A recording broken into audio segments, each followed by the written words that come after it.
Welcome to the Intentionists podcast, where we explore the interplay between intuition, spiritual health, and everything in between. I'm your host, Aimee Schreiber. And I'm Hilary Zwallen. Our intention is to create a dialogue that inspires you to consciously forge your path with curiosity and compassion for life and its mysteries.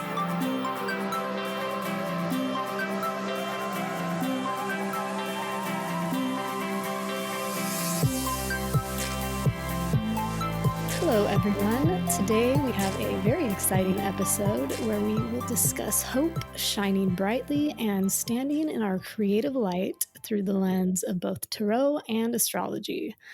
The card we picked for this month is the Star Tarot card, and we are now in Leo season, so we'll be talking about sunny, powerful Leo energy and dive into harnessing hope and the sun in both dark and light times. And Hilary's going to share a little astrological forecast for the month of August. So lots of fun summary stuff this episode. That's right. And the biggest difference with today's episode is that we are sitting in the same room today instead of in Washington and in California. So hi, Aimee. I know, this is very exciting.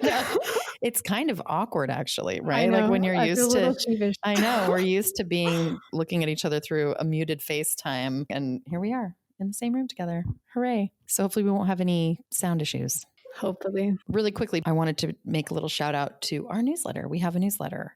So please go to our website. It's intentionists.com, and you can sign up for our newsletter there. And we just send it once a month. We won't spam you. And we try to provide a lot of great information for everybody. Yes. Thank you, Hilary. And by the way, I think that I want to run a poll on Instagram about how to say the word tarot. Because I think I've been saying tarot, but I hear a lot of people say tarot. So listeners, what is your opinion on this? Always the challenge, the pronunciation. But anyways, this star card is an amazing card. This is the hope card. This is about connecting to the parts of yourself that are peaceful and optimistic and trusting that day always follows the night. I was creeping around Instagram last night, as one does, and I came upon this children's book publisher, Enchanted Line. Have you heard of them, Hilary? No. They have really pretty books, but they made this really beautiful post and they were talking all about hope. So I wanted to read some of that. They said, as we each claim the world for ourselves, it's crucial to remember that it's precisely in the space between reality and the ideal where hope is born. This gorgeous liminal expanse between what is and what might be is the space of children's literature, which calls us into the infinity of all possible transformations. So this is all about kids' books, but it's talking about what literature, what some art does for us is it helps us see what's possible. And this is the spot where kids live, even kids who live in really difficult circumstances, there's always the sense that much more is possible than what current reality is. And we were just talking about this a little bit, that what you can visualize for yourself in the future can almost be considered more real than what the current reality is even. Well, it's interesting that you bring this up because this is something I've been thinking about. And we've been trying a new format here where before we used to share the same note page. So we kind of knew where we were going. And now we're trying not to do that so that there's more honest reactions and hopefully it'll be more interesting. But as you're saying this, I'm like, this is exactly what I've been talking about with, I have a college friend thread like on Marco Polo where we're always going back and forth, and we were just talking about hope, and all of us have a different element in our lives. Like some of us are talking about relationships with our parents, or people who aren't married are talking about potential dating options and things like that. And we were talking about this thread idea of hope, just that sometimes you have to manage your hope, that there's an element of this idea of reality and firmly being in reality, and recognizing that sometimes if you're hoping for something where you've been putting energy and hope into a certain category or relationship, an experience, a future that is not materializing, that is not moving and shifting, that it can almost become an empty vessel, and that it has to be a balance between where you put your hope, because obviously whatever gives people hope in my mind is what helps us get through anything difficult, right? Mm-hmm. But there are certain circumstances where it's like, oh, I really hope that this person will change. Oftentimes it's people we love, family members, boyfriends, husbands. maybe someday they'll change. And there's like, and so you're constantly like hoping for a different reality when maybe the best solution is to just accept that they're never going to change and to put your hope, your energy, the energy of hope somewhere else. I don't know. I mean, Right. this is something that I was honestly posing this question, like, what do you think about this? What do we do? I mean, I'd love to hear what our listeners say, because it's something that I've been mulling about with that maybe there's some value in removing our hope from areas where we're not seeing results. Right. Well, I think the key element here is what you said, like things that you have the power to control, which is not other people. Right. Like you Exactly.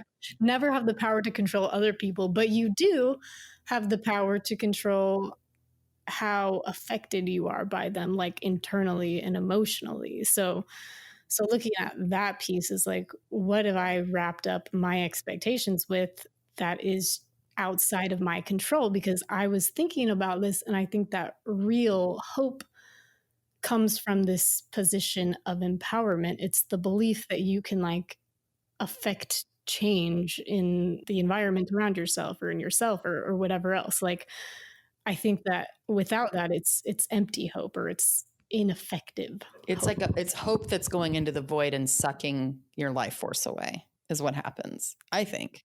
I think that makes sense. Like, and I feel because I've spent a lot of time in, especially the middle portion of my life, the last decade, really understanding the subtle energetic body, whether it be as a shaman or as a, as someone who receives an energy healing or as someone who is a meditator, that, and I'm really aware of it. It's like I consciously notice that when I get into those mindsets, it's like, oh, this is making me exhausted. My shamanic teacher, Danielle, would say, you're on the triangle with yourself. You're being a victim or you're being a rescuer, you're being a perpetrator, which is going to suck your life force away. And so how do you get off the triangle? That's such a good triangle. I love when you remind me of that because that's such a helpful little visual. Like review it again just so everyone, this is the So victim there's triangle. the triangle of disempowerment. And I think it's interesting because triangles are also, in terms of sacred geometry, like trines are great in astrology. I've seen people, in fact, this week alone, I was like scrolling through Instagram. I was watching someone meditate within a triangle. And I thought, oh, that's interesting because it's kind of a power vortex. You think of the pyramids, you think of all the things that represent that three sides of power. The fire element in alchemy is a triangle. Right. And we're going to get to that too, because we've got Leo that we're going to talk about here in a second. And that's a fire element anyway. But the triangle of disempowerment is when you find yourself in a circumstance where you feel out of whack, you are on the triangle with whatever the force is. So sometimes you're and the triangle of disempowerment is you are either being the victim, the perpetrator, or the rescuer. So when you're in a situation where you feel like I am disempowered, I'm at a loss for what to do, I feel like it's when you're really knocked off, when your feet are knocked out from under you and you're activated and you're not being aware, which happens to me at least once a day, probably. I'm on the triangle with my kids a lot. I feel like I'm the victim of them sometimes. I'm all of them, right? Yeah. Victim, perpetrator, rescuer. And so it's when you pop that up and then you look at the circumstance, you put yourself in the center of the triangle to take your power back.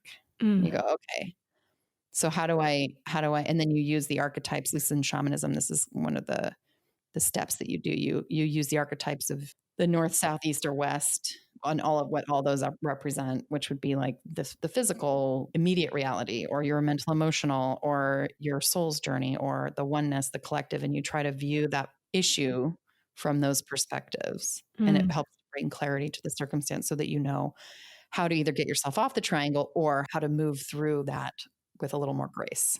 Oh, I love it. Because it's hard.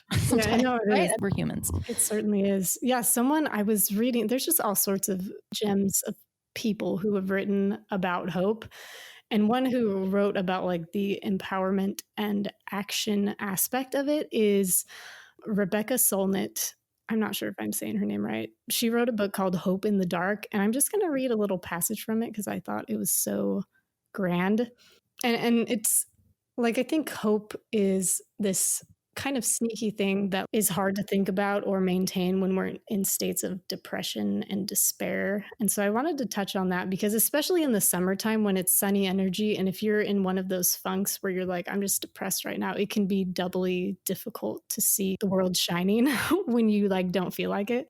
It's interesting you bring up to the summer because I often think, oh, the summer is like when, you think of the darkness of the winter as being the Mhm. time of being depressed. Well, I mean, I live in a place where it gets to be 105 degrees sometimes. And I find that it's like those dog days of summer where you're like, Mhm. it's rough. Like it's almost, you feel burned out. You just feel like the sun is so bright. It's just like scorching everything and turning it to death. It's like everything's dying because it's too hot. Yeah, yeah, there's definitely that too. So Rebecca Solnit, she says in her book Hope in the Dark, she says hope locates itself in the premises that we don't know what will happen and that in the spaciousness of uncertainty is room to act. When you recognize uncertainty, you recognize that you may be able to influence the outcomes, you alone or you in concert with a few dozen or several million others. Hope is an embrace of the unknown and the unknowable, an alternative to the certainty of both optimists and pessimists. So pay attention right here. I loved what she said because I'm always thinking optimism and hope is kind of the same thing. But what she says here is that optimists think it will all be fine without our involvement, and pessimists take the opposite position. Both excuse themselves from acting. It's the belief that what we do matters, even though how and when it may matter, who and what it may impact are not things that we can know beforehand. So, this idea that hope is in that little area, this unknown area, this dark area that is uncertain, we don't know what's going to happen. But if we believe that we can act to impact something, to change it, then I mean that's like where life is lived. That's the only place to live that makes any sense at all. And so in times that are like dark and despairing, where kind of our own sun is hidden from sight, the star card, what it really tells us is that there are always these suns blazing. Like even if it's night for us, there are these suns all smattered throughout the galaxy. And when it's not all bright and apparent, we like have to look for these glimmers of action, noticing that like these suns are still shining, like even if it's not apparent. Like because when hope, like when you feel really hopeful, it's like the sun shining bright, it's like it's there, it's super apparent and it's super bright. But Mhm. all the other times, which are the most important times, to kind of locate it when it is not as easy to see, that's when this little star reminder helps, I think. It makes me think this weekend I was in Utah visiting my family and we were at our family ranch, and it's where I live right now in California. There's so much light pollution. You can barely see stars at night. You can see the moon, you can see a few planets, and you can see like the brightest stars. But up there, it's at 8,000 feet or 7,700 feet or something. It's really clear air. You can see the nuances of the Milky Way galaxy, right? Mm. So my little boy was like, "Mom, I want to go out and I want to see the Big Dipper and the Little Dipper." Like my 6 year old or 7 year old now, I guess he just turned 7. So we go outside, and my stepmom had this amazing app on her phone where I think it's called the Night Sky or something like Oh, that, yeah. where you just hold it up and you can see. You hold it up into the sky and you can see all of the names of the constellations. And the part where we thought was the coolest part was when you push it down by your feet, it shows all the constellations on the other side of the earth. And I thought, as you were talking about that, that was something that we were both just kind of taken aback by, because you think you're just looking at the horizon, even in your own space. And it just reminds you that we really are on this giant orb that's spinning through space, and that there's just vastness in all directions. And so Mhm. to look down at your feet and think, wow, if I were to just take a line straight through the planet, there would be all this other space below me that I Mhm. can't see. So it made me think of that. That's awesome. Yeah, the other thing I was thinking about in moments of depression where you have to work to see what's bright about life. I was thinking back to like the most recent time where I felt in a really big state of darkness or depression, and I'm thinking, what did I do to to help that. And I remember this kind of goes right along with our creativity episode that we did last week. And you said something about how art can be medicine because it puts the pain outside of your body. Mhm. So I'm like sitting in the room, crying on the floor, whatever I was doing. And I had my little notebook and I started like drawing a comic of myself, like just this little stick figure and like thought bubbles. And it's like, what am I doing? It was just like It's a random way little, for you to get off the triangle. right. It was like just this random comic. But as I did it, it was so amazing how my mood shifted, like from, because I'm like laughing at myself, Mhm. because I'm like, well, first of all, my drawing was ridiculous. And then to see my thoughts in like a comic thought bubble, I'm like, wait a minute, like, what am I even doing right now? That's actually that's a really great, pun intended, illustration of of how to get off the triangle, like where you were able to pop it up. Like all of a Right. sudden you're like, you stepped outside of yourself for a Yes. moment by creating the narrative on paper, and you were able to go, oh my gosh, I mean, of course our pain isn't silly, but it also is kind of silly depending on how much we want to honor the story. Right. Well, to see it from that other angle too, it put me in the state of possibility, which is hope, which is like, oh, if I can shift my mood just by like drawing this picture, like what can like therapy do for me? Maybe therapy is a great idea, which Yes. yes, and it was. And I did start it after that. Yeah, and that's a really good point. It makes you think that hope is not lost, that there's infinite possibilities Right. and there's infinite ways out of the darkness. Exactly. And you can like access more lines of help, Yes. and then it's like you get all sorts of ideas once you realize that small glimmer of like, oh, I have the power to like change something. Like Yes. if this weird little thing I did changed it, like, what else is possible? Well, it makes me wonder, I mean, I don't have any statistics on this, but I know that there are certain parts of the country and in the United States that have higher rates of suicide. And I think Portland's one because of the rain. Other places are where there's like heavy religious. I mean, I'm laughing not because I think it's funny, but because it's like we both lived in those Right. types of places, but where you just think of when people are subject to systems and there's only one way out, Hmm. that's a lot more dire. Your circumstance suddenly becomes a lot more dire because maybe you're dealing with a mental illness, or maybe you're dealing with a chemical imbalance, or maybe you're dealing with a heartbreak or something that's causing situational or circumstantial depression. And now you're subject to a system where there's limited options to get out. Right. And so that's where I think it's important to for us to recognize what systems are running us and to be able to shed the systems, because those systems are like I always think there's always a way, right? There's always a Hmm. way out. There's always a way through. And I've had deep depression myself, and I at various times. And so in the moment, it doesn't feel like there's a way out. But Right. when we're talking like, but again, this is why it's important to ask for help. This is why it's important to focus on, it's not just listening to uplifting podcasts, which are great.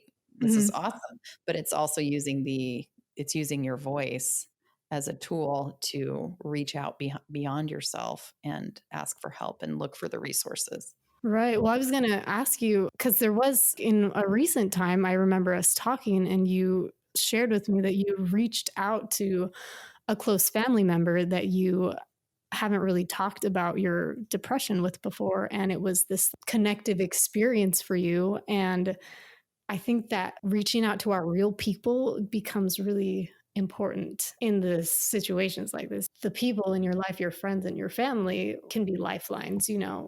Another great book that I was looking at was Anne Lamott wrote a book called Almost Everything Notes on Hope. She's the one who wrote Bird by Bird, Yeah, I was which going I to say we just mentioned. talked about her Yes, we last week. did. I'm on an Yes. Anne Lamott kick. But she said in this book, she says, we have all we need to come through against all odds, no matter what we've lost, no matter what messes we've made over time, no matter how dark the night, we offer and are offered kindness, soul, light, and food, which create breath and spaciousness, which create hope sufficient unto the day. So Hmm. the resources are there for us, Mhm. to rekindle our hope when it feels like it's lost. Moving on to Leo or no? I have some things to say about the solar plexus and hope, but we Great. can talk about that after Leo or before. What do you Well, think? let's talk about it now. Let's talk about the solar plexus because I think that will be a good segue into Leo. So the solar plexus chakra is our power center. It's the Manipura. Like I'm starting this off really weak. Anyways, this is So strong. So strong. let me like access my Yeah. my solar plexus energy right now. So, anyways, this chakra is the center of self confidence and it's bright yellow. It's about the sun. So, this is our sunny Leo chakra, really. And strengthening this, doing things to access this and like consciously, intentionally engage this, these all make us feel empowered, which increases our hope and our confidence in ourselves. And so I was thinking about like different activities that I've done that like kind of get this energy going. And a couple of the ideas I just want to throw out are doing core exercises, like any yoga core exercise, like whether it's breathing or like sit ups or whatever. Strengthening your core is like your stability, your balance. Like you'll feel sure of yourself if you have a strong core. So that's like a really So good funny one. you're saying that. That was literally this morning. I was having such a hard time waking up after this trip that we just took. So it was like lots of days at altitude and driving across the desert and with our kids and just like a multiple nights of bad sleep in a row. So it's like the last 2 days I've just been in a fog. So this morning I was doing a boat pose with my head up and I was doing breath of fire and Oh, it was so hard. I was thinking you have to do a few rounds of it. It was like a Kundalini exercise. And I was thinking the same thing. I was like, it's interesting how, first of all, who likes to work out their core? Like no one. The core is the no. hardest. I mean, you do it because you have to. Like in most, most yoga, most Pilates, most dance, most weightlifting, like you do strengthen the core by exercising, but Mhm.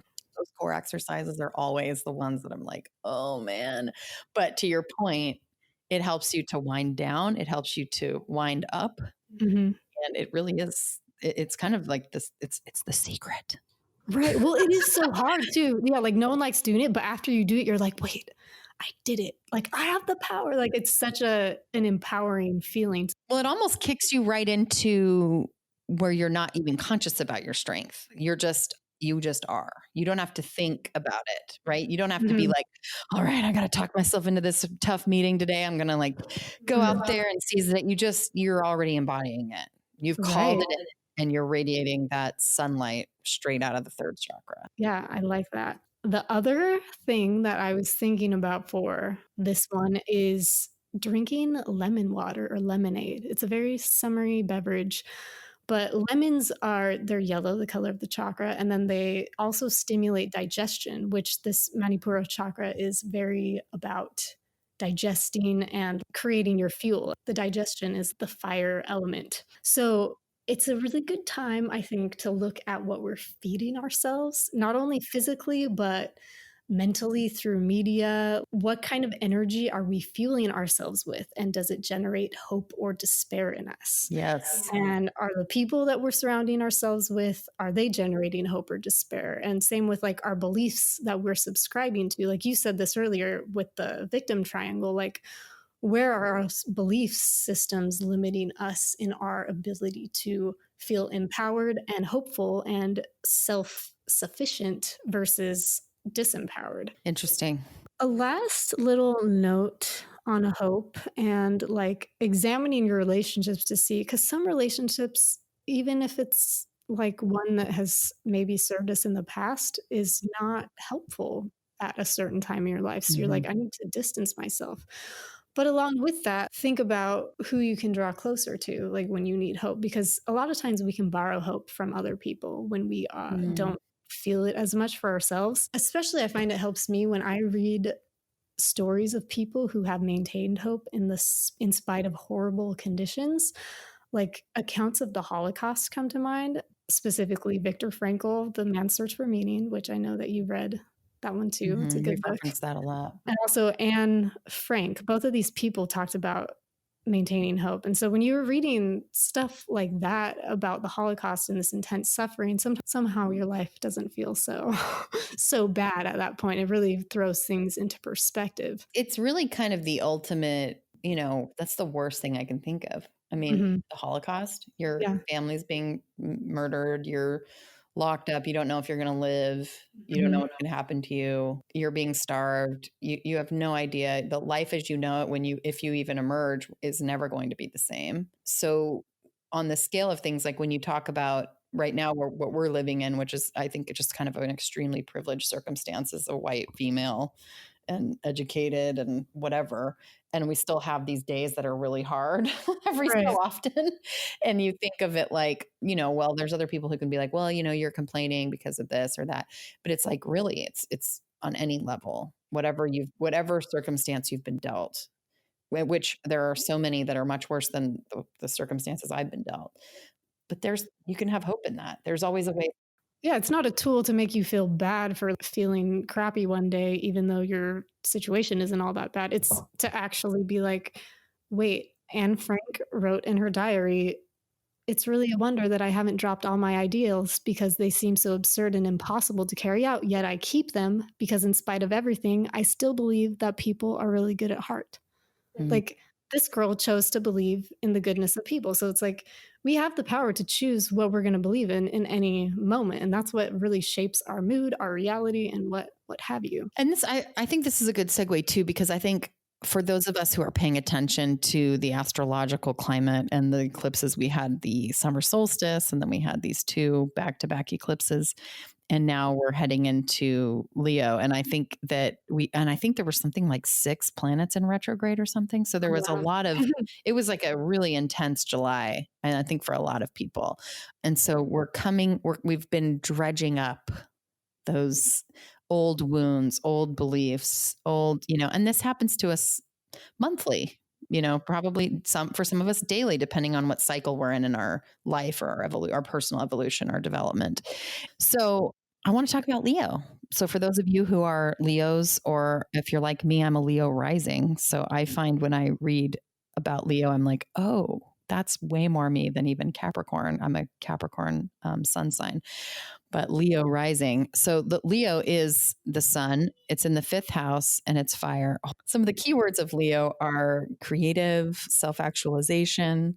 It's all about drama, the arts, integration, purpose, artist. They're full of self. They are sometimes on the shadow side, maybe a little too into fame, a little bit of an exhibitionist. Can sometimes use people for their own benefit. That can be one of the kind of the shadow pieces of a Leo. But Leo by itself represents creative self-actualization, and the sun is really our integrative principle. So you think in nature, right? The sun heats the world and it helps to create life as we know it, right? It's this ever expanding energy. And it's the current life integration point for the entire evolutionary paradigm in each chart, right? So your sun sign is where it's that sign in whatever your chart is, that is where you are integrating. You integrate through your sun sign. So Leos also, they tend to learn through crisis. And so there was this connection of the Leo Virgo archetype. And I thought that was kind of interesting. I don't know much about it other than what I read in my evolutionary astrology glossary, where it was saying a lot about, it goes Leo and then the next sign is a Virgo. So they're kind of sister signs. They're right next to each other on the chart. So the sun represents how I give purpose to and integrate these types of crises into my nature.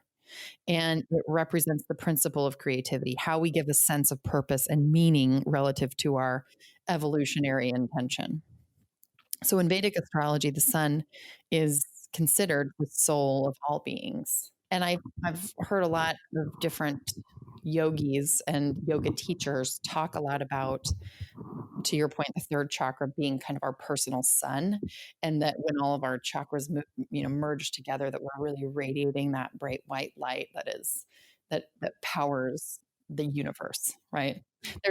I've heard people talk about, like, oh, this is the solar plexus, is the same as 180 suns or something like that, which I think are just, I don't know where they pull these numbers from. I'm sure there's Yeah, some that's sort of very lore. specific. I know, exactly. I'm sure some sort of myth somewhere that was taken as reality, but maybe it is. Who knows? Well, the name means city of jewels. So it's this very sparkly, glimmering, dramatic. Like if you think of a whole city that's made of gemstones. Like Mhm. that's Leo for you. Yes. So Leo is really the center of its own universe. So sometimes they're born, Leos are born feeling intrinsically special with the need to be recognized. And sometimes the need is so intense that it can almost be like a bottomless pit of need where they need endless feedback, where they can be kind of needy, where it's like you meet someone and it's like they're talking at you for long periods of time. I'm sure I've been guilty of this before. Hello, podcast. Think God complex. No, the need to be acknowledged and the need to be really pointed out and be acknowledged as special. And I feel like for me, this is something I've really worked on for myself. I don't know that I necessarily feel, I mean, of course I'd love, you want to be like, you want your work to matter, but I definitely think when I was younger, I was all about like resume building and like, here's this award and that award, especially like high school, college age, like Mhm. doing those, like being an achiever and all of that was really important to me at the time. And I feel like I've really the last 5 to 10 years, I've been trying to really pick that apart and be like, why am I doing this? Am I doing this for the accolades? Am I doing this to be, why do I feel the need to be out there? Right. You know? Yeah, I've talked about that before because that's a major part, like a major little shadow piece in me too. I have a Leo moon. So Mm, these are like my secret emotional needs that where I'm like, for the longest time, I got my self-worth from people's praise for me. Like I wanted to create something and then have someone be like, you're so amazing because you did that. And like that's how I felt good about myself. mhm.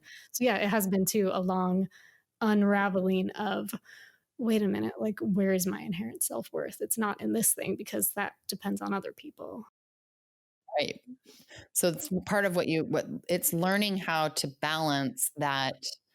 Because if you are like if Leo is in your chart or whatever it's in, it's meant you're meant to be out there. There is a soul piece. I remember I got a reading from Tashi Powers, who we interviewed a few months ago.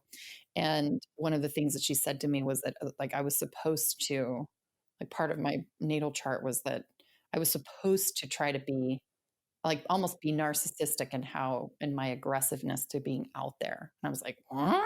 Like I've been trying to fight that my whole life because I thought it was a Yeah, bad thing. I thought it was I was kind of embarrassed about that desire to want to be out there. It's kind of obnoxious, right? And she was kind of like, well, it depends on the person. It depends on the purpose. It depends on the soul. And I thought, well, that's interesting. That's an interesting perspective that there isn't. And again, that's me also trying to reframe my one size fits all, which a lot of us have, depending on our upbringings and whatever way that it's like, well, this is how it needs to be, and all of a sudden you take away, you lop off the top of the jar that's been containing uh-huh. your limited view of reality, and you're like, oh, anything's possible and everybody's here for some different reason, like which we logically know, but when you actually let that land somewhere, then you kind of are able to give people a lot of different space.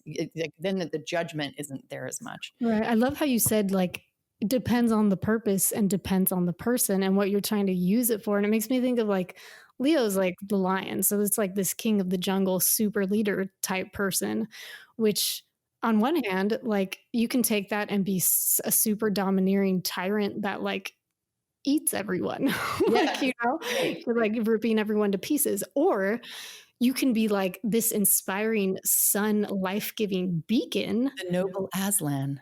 Right, exactly. So it's like, yeah, it's these powers, and these tendencies, they're neutral, they're tools and they're archetypes, and it Mhm. just depends on how you're going to put them to use. So I want to talk about the Leo Virgo archetype interface. And I'm going to just quote the evolutionary astrology glossary on this one. It says the Leo archetype correlates with the creative self actualization and the need to actualize the soul's special destiny. This is kind of what we were just talking about. Leo is full of what it is, so to speak, and feels a sense of special destiny and purpose, as do all fire signs. And that must now be actualized. The distortion of this archetype is one of self-grandeur and correlates, that. So self-grandeur can be almost the shadow piece to it. It's like it's Mhm. needed and yet it needs to be for a higher purpose. And so the Virgo is it's becoming aware of the shortcomings and the lacks, like what we are not instead of what we are. So Leo focuses on what we are and shining the light out there, and Virgo's like what we are not. And so the Virgo archetype can create a natural humility within a person who also has Leo in the chart, because the person will be able to discern delusions of grandeur and purify an overly self-absorbed focus in life. Interesting. Yeah. So I think it's neat to just think of that if you are a Leo, to be thinking about what are the aspects of the sign in Virgo, those things that Virgo stands for, which is, what are our shortcomings? What are our lacks? It's more grounded, right? Virgo's an earth sign. And so it's like, how do we diffuse the fire to where we use it instead of destructively, which can burn down a forest? We can use it to warm the house and heat heat what's needed to be heated. So when those archetypes work together, they can actualize a lot in service and in the healing of others. So the idea is to use that Leo focus, being out in the world, as a way of serving, as a way of helping, in not just yourself, not just self-interested, because I think there can be a lot of talent within Leo, but the real joy and the real soul growth comes when we focus more on compassion and service. So humility manifests in the service of others. I like that. That's interesting. I think, Leo, I'm married to a Leo. I have a lot of Leo friends, and I have a lot of Leo and fire in my chart. I'm married to a Leo too. Really? Yes. I didn't know Rod was a Leo. Oh, cool. Yeah. Well, Virgo. Interesting. Yeah.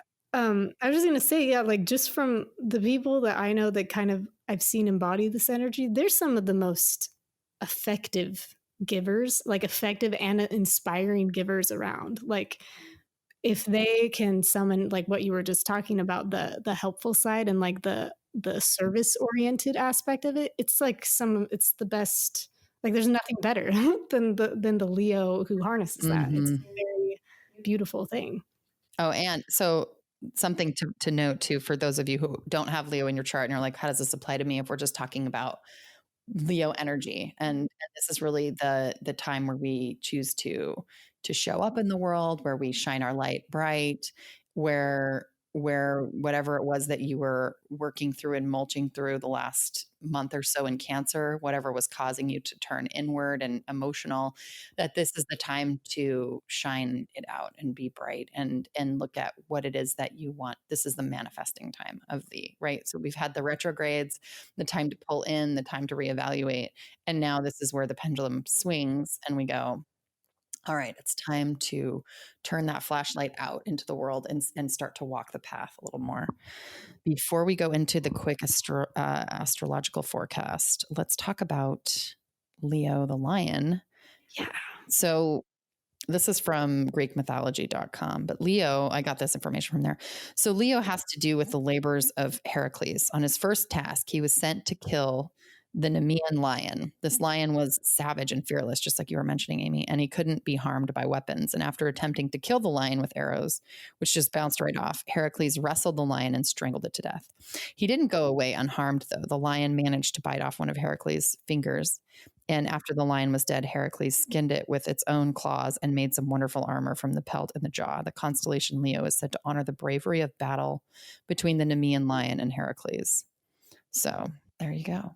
It kind of reminds me of that Yogananda chapter that we talked about ago, right? The tiger, the tiger yogi. What is it? Chapter 6 in the autobiography of a yogi. Yeah. Yes. So yeah, you get to decide. You get to use that majestic energy. You can go hunt, or you can, lord over the pride and be the Aslan type of a leader. So the forecast, I wanted to just ask you really quickly, and we won't take too long on this because I know in the future it's really only relevant for right now. And if you have people listening to this in the future, then they're going to be like, who cares? But the review is just of like how did the eclipses round out for you? The thought I had today when I was thinking about recording with you was, there's all these predictions, right? And everyone's like, oh, it's retrograde, or oh, it's this. And it feels like the cosmos, you start to wake up to this stuff and it feels like the cosmos is acting on you. And I'm always curious to see how it really ends up manifesting, because there's always this like, well, this is going to be a big one. This is going to be a big one, whatever it is. And then I just like to hear from people like, so how was it really for you? Was it as devastating? how was it manifesting for you? So what do you think? I didn't go into these with very many preconceived notions or any like dread, like, oh, this is coming. I, if anything, used it as a scapegoat for like, if I'm like, I feel tired today, like It's the eclipse. maybe it's just the eclipse and it's nothing to worry about. It was like one of those things where it's like, I can brush this off as nothing instead of like entering a story about it of like, oh, what am I doing wrong? And maybe I need more sleep. Maybe I'm getting sick. I'm not really prone to like being a hypochondriac really, but I found it was like an added tool to like distance myself from any worry, which was oddly empowering because it was almost like, oh, if I can surrender to the fact that this just is happening and like these things are influencing me, it's like I don't have to try to overthink it. Yes. And it's almost like a cop out in a way. Like I do think that like I have a tendency to do that, which is I don't see that as a good thing to like. Well, I feel like though that there's so much the other way of like this is what's happening. It's Mercury's in retrograde, or the blah blah blah in retrograde, or I have 3 planets in the this or the that, and there's a solar eclipse, and everything, all hell's breaking loose. It's like there is some value in being like, okay, stuff is up, like the collective is activated, and you know, that gives you like a little bit of room to have that moment. Yeah. How about you? I know you kind of felt. I feel like, so for me, I was actually really energized I was working on my book, which I finished, by the way. I think I announced that on the Instagram. So for people that follow us on Instagram, they saw that, but I finished the novel, first draft. I finished the first draft, which is like only a small part of the moving forward, but it felt like a big moment for me. I've never done that before. So huzzah. So I felt like from the summer solstice to basically the second eclipse, I was kind of in a real euphoric creative state. And I had a couple of days where I was really low energy, like just felt like drained, but it wasn't like throwing me off kilter.